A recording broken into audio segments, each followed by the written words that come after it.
Salam, hörmətli izləyicilər. Bildiyiniz kimi 3 ildən artıqdır davam edən Rusiya-Ukrayna müharibəsi bu gün də davam eləyir.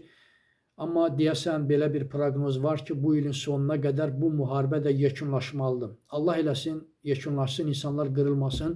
Bu yaxınlarda Donald Trump, Amerika Birləşmiş Ştatlarının prezidenti Zelenskiyə 28 bənddən ibarət olan sülh müqaviləsi şərtlərini əks etdirən sənədi Zelenskiyə təqdim edib. Həmin bəzi bəndlər burada mən də onu istəyirəm nəzərinizə çatdırım. Belə ki, burada göstərilir ki, Krım, deməli Luqanski və Donetski vilayətləri Rusiyanın tərkibində qalır. Ukrayna bir daha NATO-ya heç vaxt üzv ola bilməz. Ukraynaya 600 min nəfərdən deməli artıq deməli ordu saxlaya bilməz. O cümlədən də Ukraynanın bəzi torpaqlarda, yəni ki, başqa bir mövzudur. İndi ola bilsin ki, bu müqavilələrdə bəzi dəyişikliklər də olsun. Yəni bir daha belə bir maddə də var ki, Ukrayna ilə Rusiya heç vaxt bir-birinə deməli müharibə edə bilməz.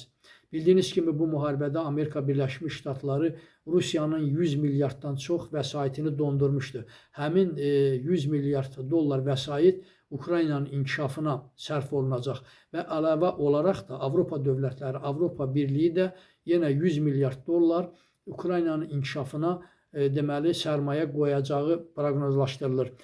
Deməli bu sənədlə bağlı Zelenski xalqa müraciət eləyib. Çox belə ürək ağrıdan bir müraciətdir. Yəni burada Ukraynanın çox çətin durumda olduğunu bildirir Zelenski. O qeyd edir ki, biz ən yaxın tərəfdaşımızı itirməliyik, ya da ki, ləyaqətimizi itirməliyik. Ya 28 bənddən ibarət olan çətin bu sazişi qəbul eləməliyik, ya da qarşıdan gələn soyuq qışı qəbul eləməliyik deyə o ümidsiz olaraq Ukrayna xalqının çətin vəziyyətdə olduğunu bildirib. Lakin Zelenski ümidlidir, çünki o bu yaxınlarda həmin sənədi imzalamamışdan qabaq Vaşinqtonda deməli Trumpla görüşəcək və onun sözlərinə görə ola bilsin ki, bu müqavilədə bəzi şərtlər dəyişdirilsin.